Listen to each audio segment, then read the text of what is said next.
আসসালামু আলাইকুম বন্ধু বান্ধবীগণ। আজকে নতুন একটা রেসিপি শেয়ার করতে চলে আসছি। রেসিপির নাম হচ্ছে তেলাপিয়া মাছের মাথা দিয়ে লাউয়ের ঝোল। এখানে আমি তেলাপিয়া মাছের মাথা নিয়ে নিয়েছি, সাথে দিয়ে দিচ্ছি আদা রসুন জিরা বাটা, হলুদ গুঁড়া, লবণ, পেঁয়াজ বাটা,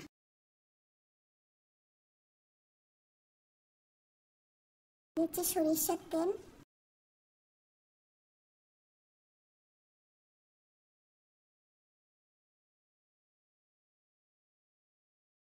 কষানোর জন্য পরিমাণ মতন পানি দিয়ে দিচ্ছি।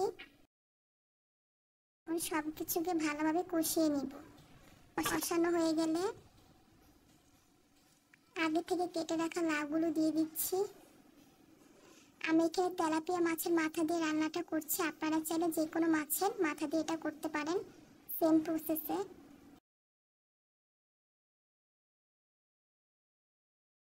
লাউ দেওয়ার পর পরিমাণ মতন পানি দিয়ে দিচ্ছি। এখন ভালোভাবে নেড়ে ছেড়ে ঢাকনা দিয়ে ঢেকে দিব। 15 থেকে 20 মিনিট পর কয়েকটা কাঁচামরিচ দিয়ে দিচ্ছি। কাঁচামরিচ দেওয়ার পর 15 থেকে 20 মিনিট পর আবার ফিরে এসে ভালোভাবে নেড়ে ছেড়ে এটাকে নামিয়ে ফেলবো।